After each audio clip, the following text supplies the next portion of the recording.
Welcome everyone, my name is Jessica Giannino, I'm your state representative, and on this episode of View from the Hill, we're joined by a very special guest, my dear friend John Nelson. John is the Vice President of the Massachusetts Coalition of Police. We've had the opportunity of working together on Beacon Hill now for several years on some really important issues for our law enforcement community, not just in Revere, but across the state. So really excited to have you here with us. Thank you, John. Oh, thank you for having me. Appreciate it. So would love to let our audience know a little bit about who you are and your background, and then we'll explain a little bit about what the coalition does and what we do together. Absolutely. Well, good morning, everyone.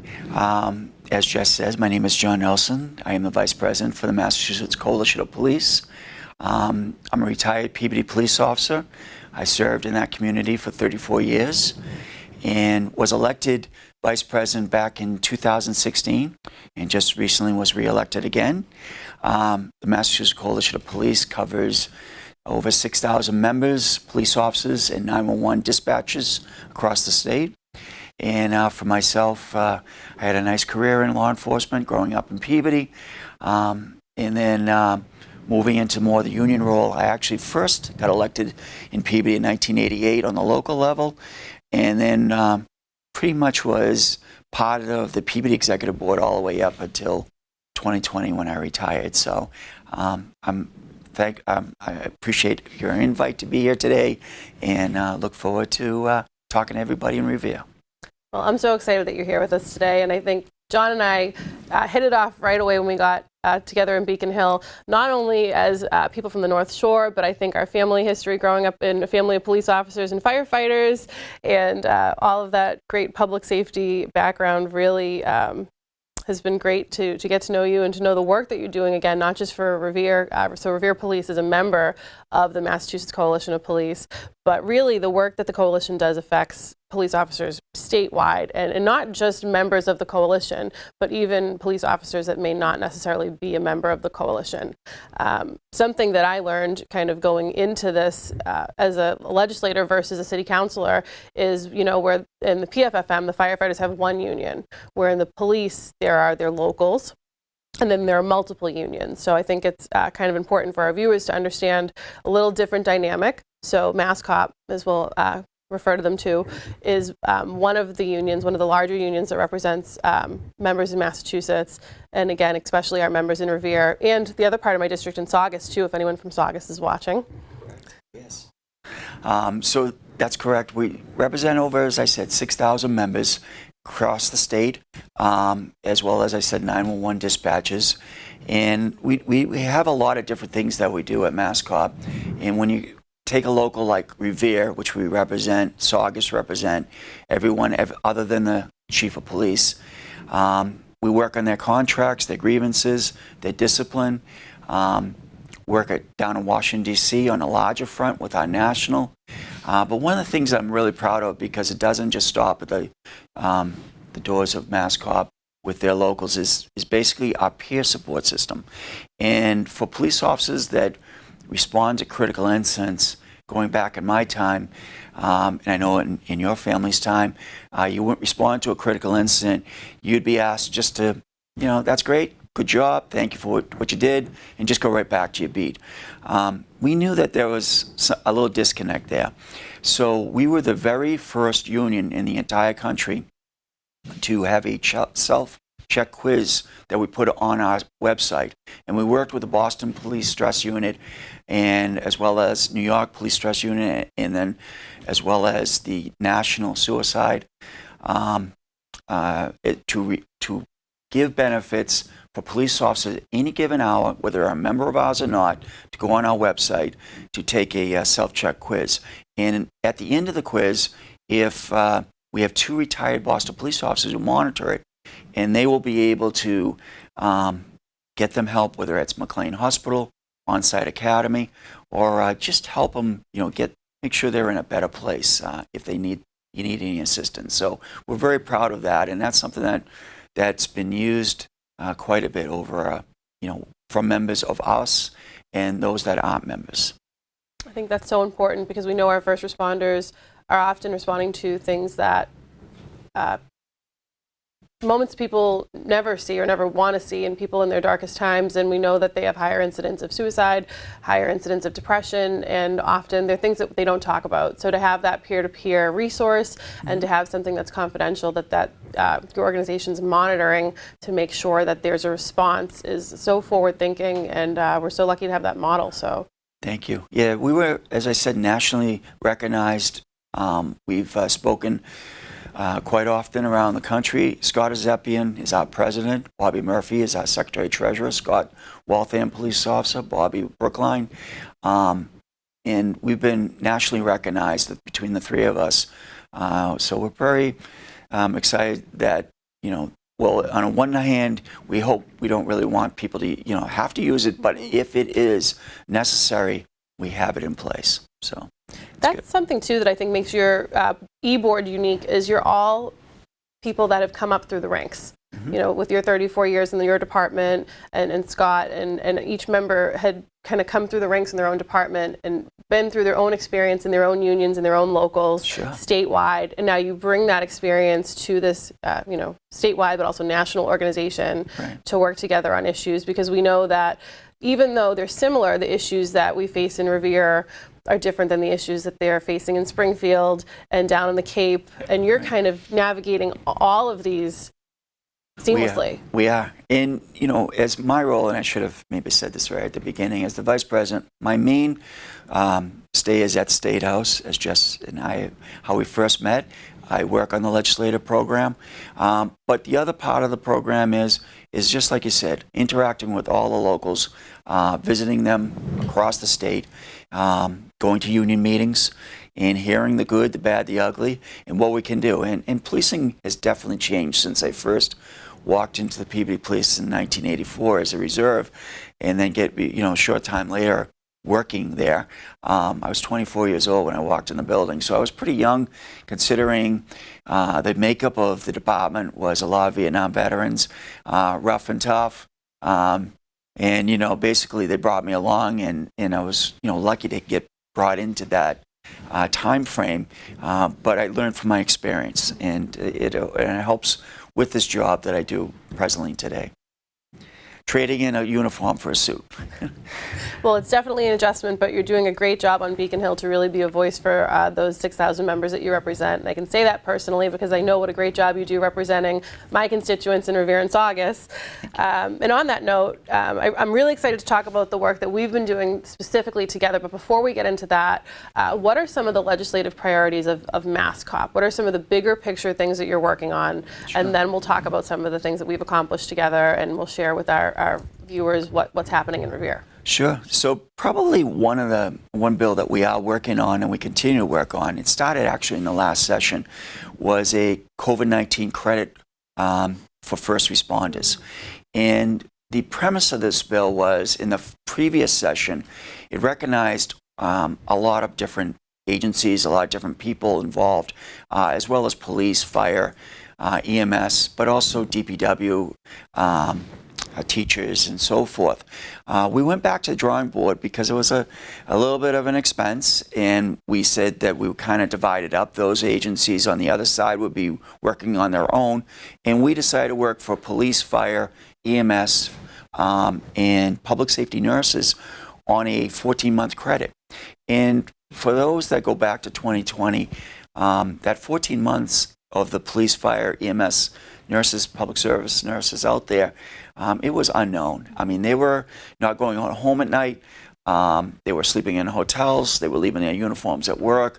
They weren't having roll calls. It was a lot of uncertainty while a great deal of the public was home. Mm-hmm. And, this is just a little bit of a reward where hopefully a little bit of a credit in time, so when they go to retire, and it wouldn't be a mass exodus, but for someone that would get a 14-month credit. And we've been working with Senator Nick Collins, Representative John Zolnick, as well as Representative Giannino, to get this hopefully to the finish line. And that'll be one of our, if we don't this session, work into the next session on.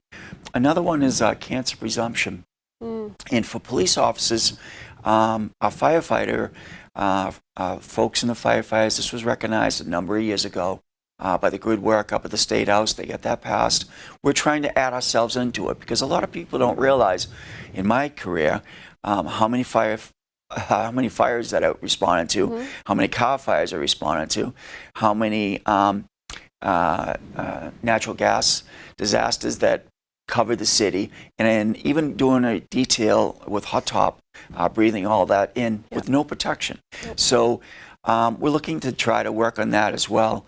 But there are many other things that we're working on, but those are a couple to name. Well, I think that's so important. And again, living with a first responder during COVID, my dad was, before he retired, was in the middle of the pandemic. My grandmother was going through chemotherapy at that time. It was scary because you didn't know what he was responding to and what he was bringing home, and she was so vulnerable. So the fact that you guys are still working on that forward, which we're trying to carry on our end as well. But without your advocacy and without that push of our first responders, we need to hear those voices on Beacon Hill. It's so critical.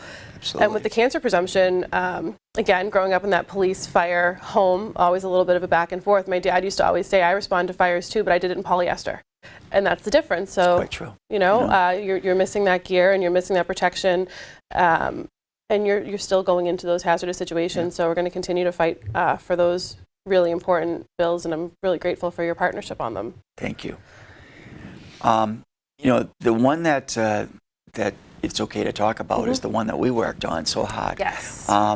So we're really pleased that House Bill 4746, an act relative to disability pensions and critical incident stress management for violent crimes.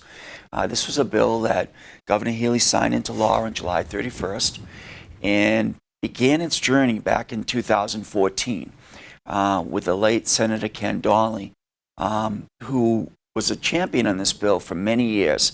And what it does is provide 100% retirement for those severely injured in the course of their duty by either a gunshot, stabbing, or other violent crime. And also, the main thing is, during the course of their duties, they would no longer be able to work as a police officer.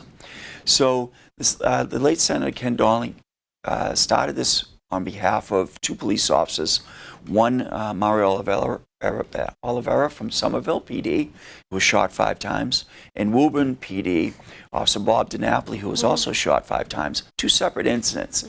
Both went through quite a bit to get their pensions, and they had to go through home rule petitions through their towns and cities, and then up to the State House, where the State House eventually took care of each and every one of them.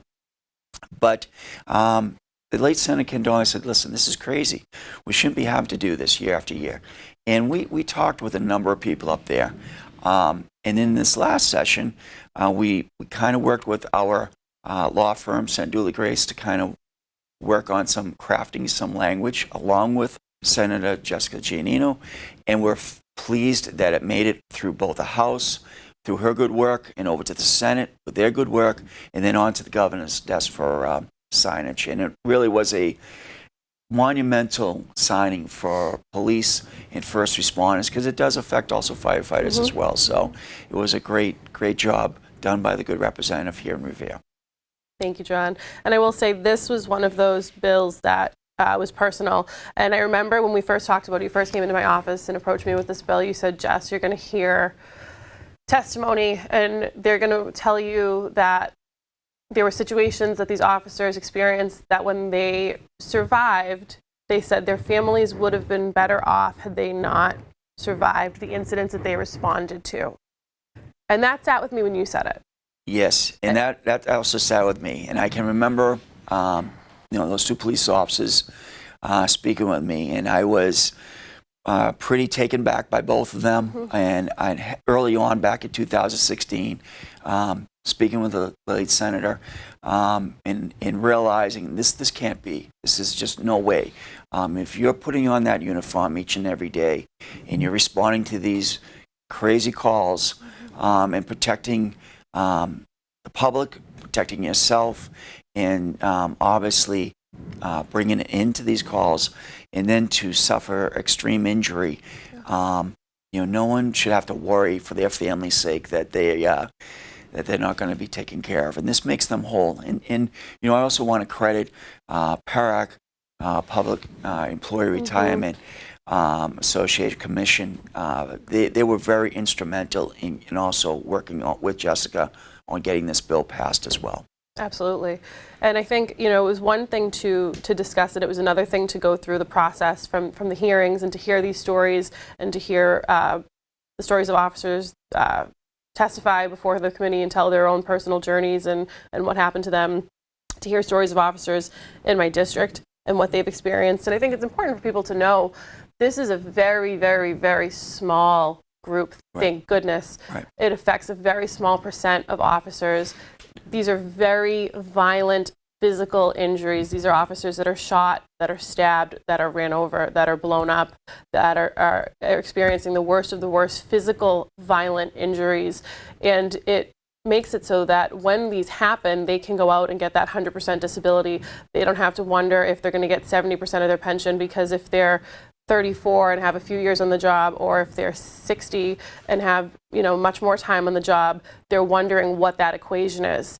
And it gives them that peace of mind that they can heal, they can worry about their family, they can worry about that. But there's also, in my opinion, a really important piece, and that's making sure that the cap on what they can make in the private sector is gone. Right. And that was important to me because I met an officer who was in his early 30s, who was very severely injured, who still had a young daughter. And who's to say that he couldn't go to law school and become a lawyer and become a very successful lawyer because his mind is still fully functioning, right, even though he has some physical issues? That, because of former language, it would have put a cap on what he could make. And now, with this language, although they cannot go back to the public sector, they're retired, they can still go off into the private sector, they can further their education, and they can find new careers with those injuries that they can still provide for their families. Without a doubt, that was a huge component, and that was something that it took a while to get all the stakeholders to work in that direction. And again, I credit yourself and PERAC and everybody to keep knocking at it, saying, listen, you're right, let's make sure that these officers who are young, I'll give you an example of one that was a home rule bill that was passed just prior to this. Officer William Cushion out of Braintree. A lot of may not recognize the name right away, but you'll recognize the story. His canine Kit took a bullet for him and the canine lost the life, but took one bullet. And Officer Cushing still was shot several times in responding to a domestic call behind a complex. He's very young and was very concerned with the ability, what could he do, and the ability that he knows he can continue in the private sector, even though he may not be able to ever put a uniform on again, which he tried right up until the very end. He really wanted to get back to work, and that's something that a lot of these officers, it's not like they want to cash in and say that's it. They want to keep at it until they realize, okay, listen, mentally, physically, there's a better way of doing things, and this bill will definitely helps in the healing of with these officers and their families. I couldn't agree more. And again, I think for the viewers at home to understand kind of the legislative piece to this, when we talk about a home rule petition, is that process means that prior to this bill, if an officer was hurt, it would have to go through their local city council or town council. It would then be put to the State House as a bill, and then each individual officer's bill from the local municipality to the state level would have to go through a process on an individual basis. That can take years. Correct. And although we get it done, and although it's something we're going to fight for regardless, it takes a lot of time. Correct. This gets rid of that. Yes, that streamlines this process 100%. And that's the thing. When an officer is killed in the line of duty, God forbid, the benefits are right away to their families. This, when an officer is severely injured, as the good representative just said, it could take years before final closure would be brought in. So now this will definitely streamline that. Absolutely. Well, I'm really glad we were able to get that over the finish line this session. I will say that was probably one of my prouder moments at the State House. And, yeah, without a doubt. And it is something that we're pleased to say that this past September at our convention, we recognized Representative Jessica Giannino with our Legislator of the Year award, which we have not given I'd have to say to prior to 2016 would be the last time we did something like that. And it was really for her good work. And, you know, it's not an easy thing to pass a bill. And you may have talked about this in previous talks here at you know, privately, it's difficult because 6,000 bills get filed a year, per session, and about 500 become law. And out of that 500, maybe 50 of any substance. So it's pretty difficult to make that threshold. And Jess was able to do that, and we really do appreciate that.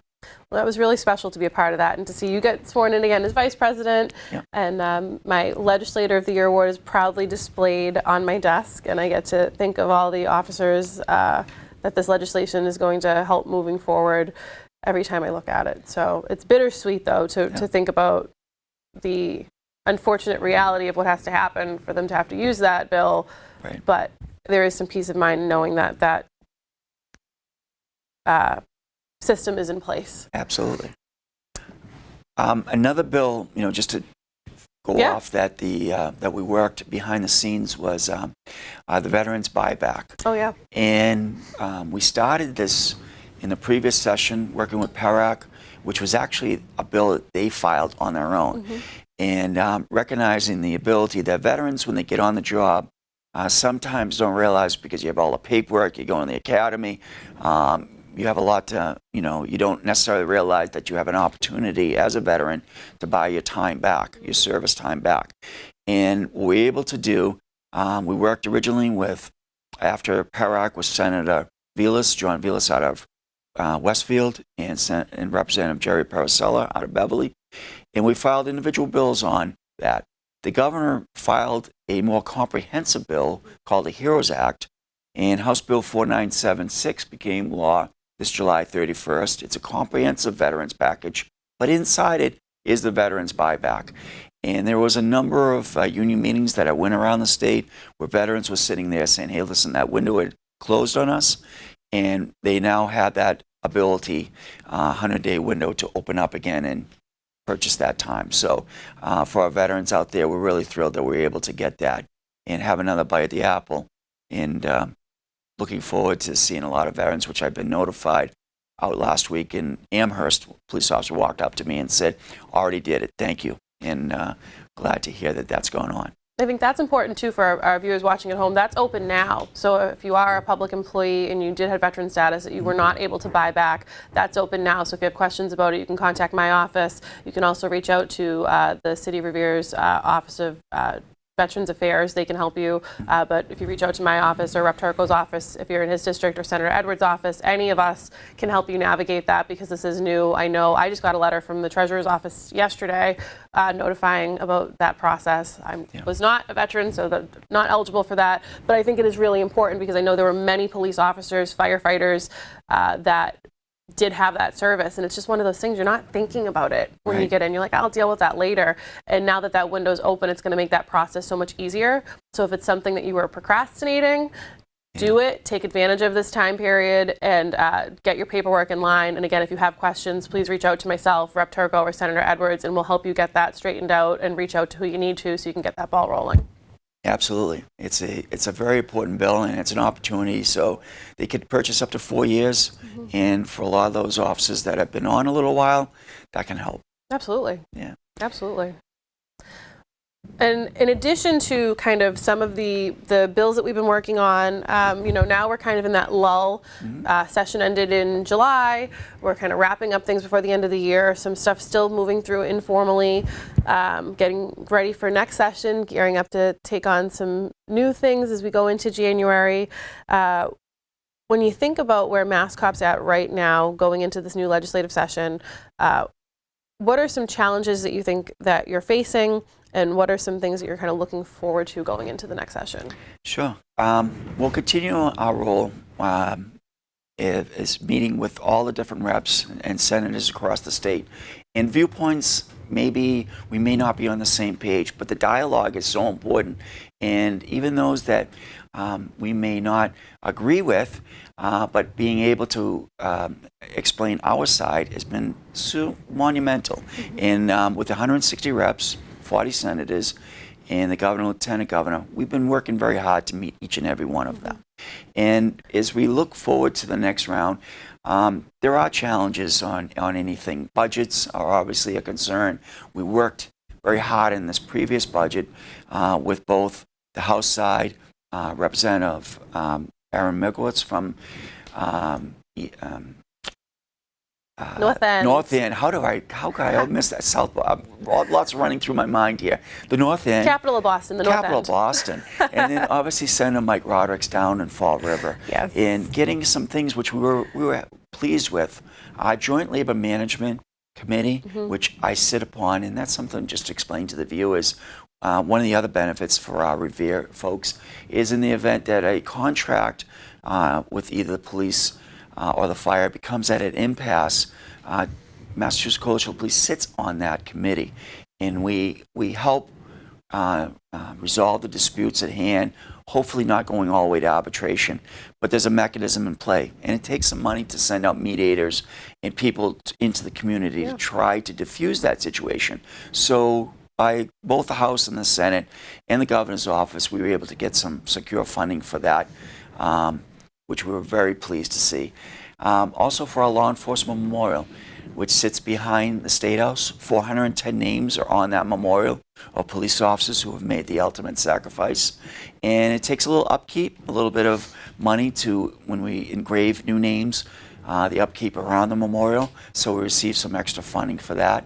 And probably the crown jewel of what I work quite a bit on is critical incident, peer support, CISM teams across the state to get some funding for training and for additional resources.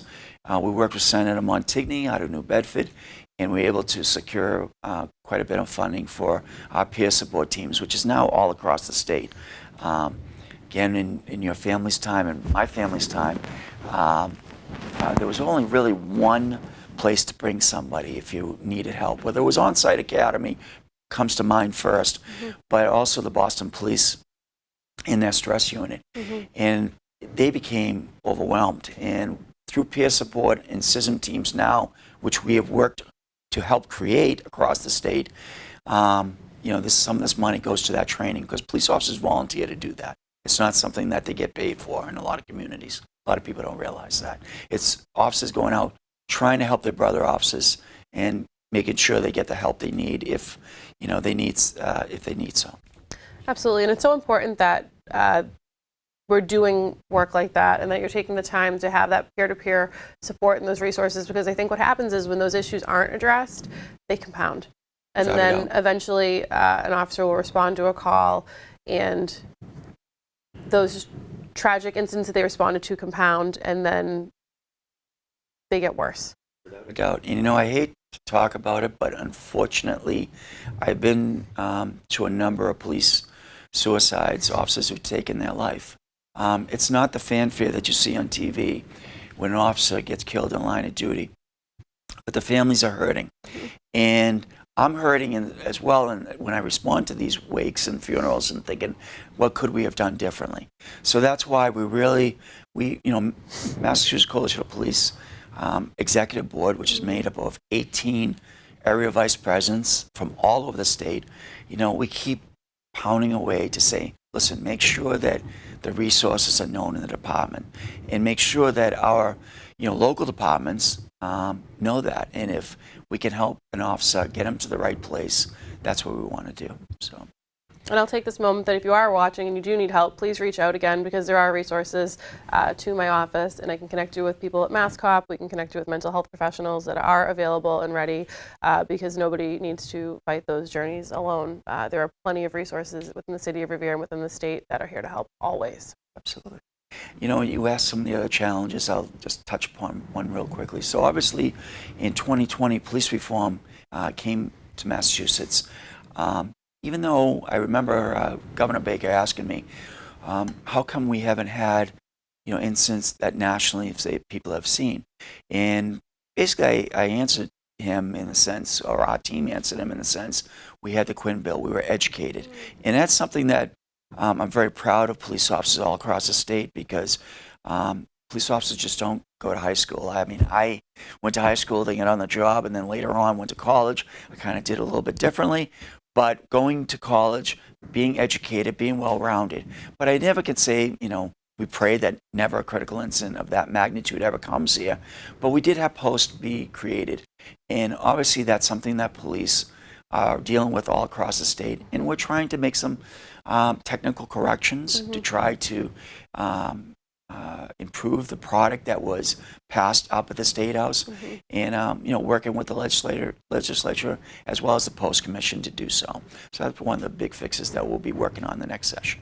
Absolutely, and I think it's important too to think about when we talk about the Quinn bill for people watching. That's basically the education stipend. So to make sure that we do have an educated police force, that there is incentive for different continued educations in different degrees.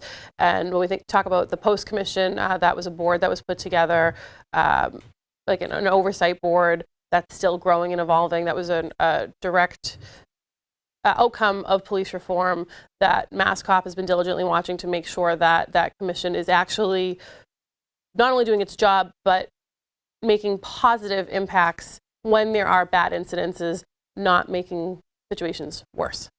You know, we've had a overall in recent positive interaction with the commission. I just testified before the commission a few weeks ago, and you know, I found that they're very sincere of making sure that they get it right, and we get it right as well. Nobody wants to work with a bad apple, and unfortunately, in other professions, you know, we're no different. And if they are, we don't want them to be working as a police officer. So the good part is over 20,000 police officers have been recertified in the state. So even though we represent 6,000, we're the largest union, there's also state police, environmental police, a lot of different other agencies that can make up that 20,000. And only 1% has been decertified.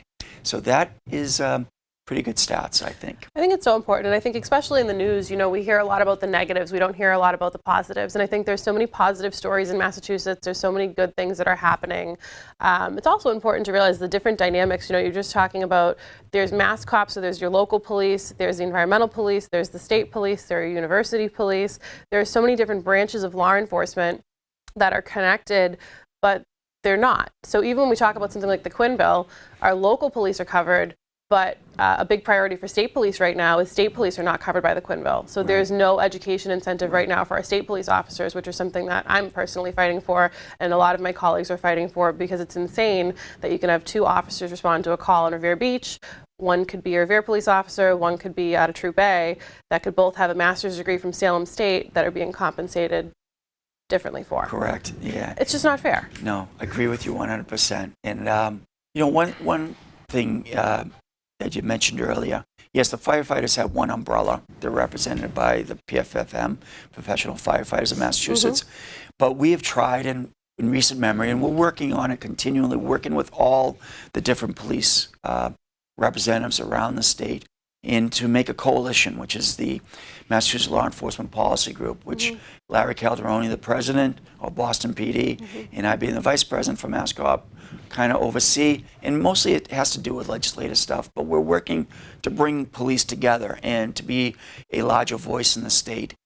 We all have huge egos in our profession, so sometimes it's crawl, walk, and run. We might be still crawling, but we're going to get there at some point. Well, I'll say, John, I've watched you navigate the State House, and I think similar to politics, it's hard to coalesce a lot of type A personalities. You're dealing with a lot of leaders, you're dealing with a lot of alphas, and you have to get them all to sit at a table and come together for the common cause. And I think when you're dealing with all of those different personalities and groups, it's not easy, but I've watched you do it, and you do it very well, and you have such a kind and soft way about you in getting these groups together and keeping them calm and getting them to listen. And I know that that's a really difficult skill, but you do it with grace, so they're lucky to have you. Thank you so much. I enjoy working with, you know, I believe in the State House, it's being up there is truly an honor, and it's also representing every police officer. You know, whether we represent them or not, it's just, I think it's so important to make sure our profession is recognized in a positive light, and try to fight for those things that we deserve. Another bill that just to kind of been working with Senator Tarr on is the blue alert system in the state. And this is also on a national level that we work with. Massachusetts is one of 12 states in the United States that does not have this. It works like an Amber Alert. Basically, if a police officer is severely injured or killed in line of duty, an alert would go across the state to let the public know what's going on. And we're hopeful that at some point up at the State House we can make that bill become part of reality. So we're working on that behind the scenes as well. I think there's a lot of great legislation that Mass C.O.P.'s working on that you have my support, that is great for law enforcement in general and great for the profession. I'm so grateful for the work that you're doing, and I think that it's really important for the future of policing. And I think to kind of put a bow on everything that we've discussed today, when we talked about kind of who you are, what you do, and how this impacts the city of Revere, because although you are a statewide organization and you cover so much, we talked about your current members and kind of how you got here. What advice do you have for people that are looking at law enforcement? I think it's difficult for this generation because, again, we've seen so much negative in the media. I know growing up with a dad who was a police officer for over 32 years, he loved his job. He loved going to work every single day, and growing up with him as a police officer, I couldn't have been more proud to be his daughter. But I think it's hard, and I know when I was growing up, it wasn't the same. He didn't want me to be a police officer, and I think a lot of police officers don't want their kids to be police officers. So what advice would you have about how we kind of get more people into this profession? Because I think it's an amazing profession. And what advice would you have to those that are watching that might be interested in a career in law enforcement? Sure. So there's a lot there to come about and talk about. Basically, recruitment and retention is a huge issue all across the state, what police departments are juggling.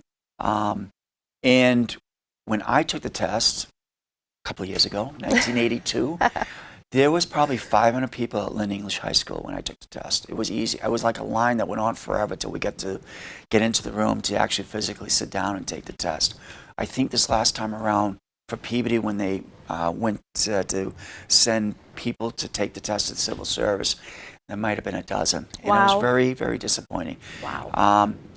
I think the national media, is somewhat, we understand they have a role, but also report stories of what we do in the community. A lot of times it's not sugarcoat, it's not, the easy things that people might want to hear about. I'll just give you one in particular that we hope to bring to Revere in the next year. Is we've 2 years run a basketball hotshot competition down in Fall River.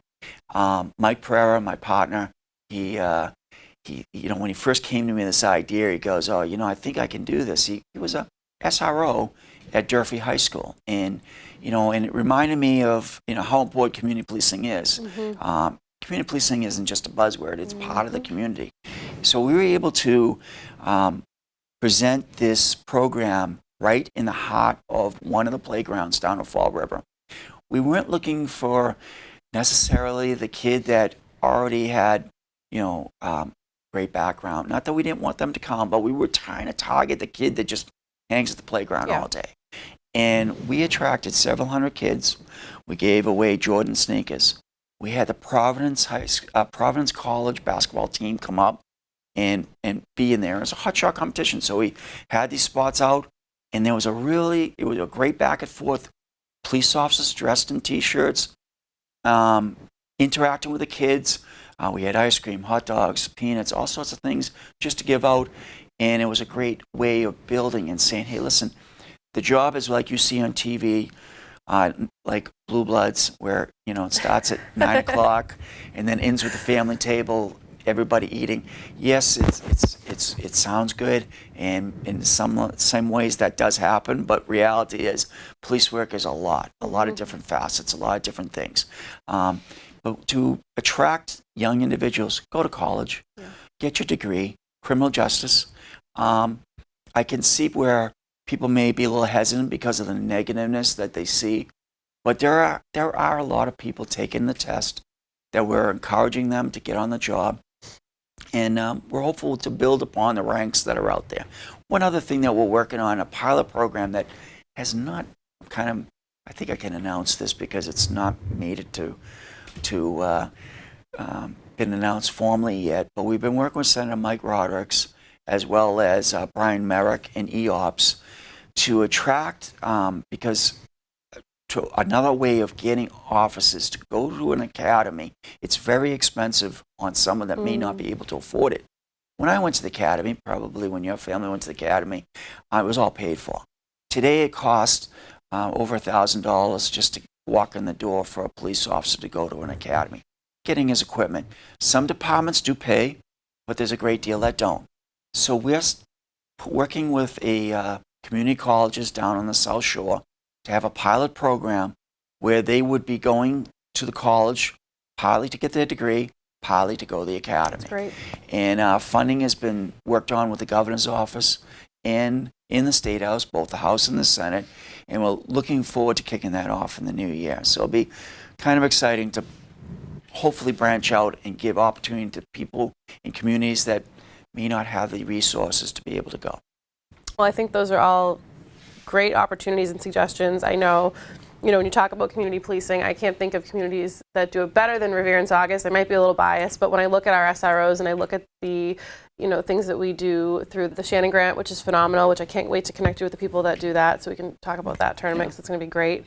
There's just so many good things happening in Revere and Saugus, and I think for me, it's really cool now to see people that I grew up with, people that I went to high school with that are now police officers and firefighters in the city, mentoring that next generation and seeing how seriously they take the job and what a great job they do for our community. And it's incredibly rewarding, and I'm incredibly proud to represent this community that I call home and to see such great people carrying on this profession with such honor. So I can't think of a better way to wrap this up. This has been so informative. I'm so grateful for your time because I know you have to be all over the state from, again, the Berkshires to Cape Cod, covering everybody. Thank you for all that you do on the State House floor for the City of Revere, for Revere Police and Saugus Police. We're grateful for you. But thank you for educating the people in my district a little bit more today about who the Massachusetts Coalition of Police is, what you do for your members, and also about what we do together on Beacon Hill. Absolutely. And I do want to end with saying that the Revere Police Department and the Saugus Police Department, two of your communities you represent, are outstanding police officers from top to bottom. We work very well with each of them, and very proud that we have them part of our Mass.C.O.P. family. Well, thank you, John. Thank you for everyone watching this episode of View from the Hill. I'm Jessica Giannino, and this is another episode of View from the Hill.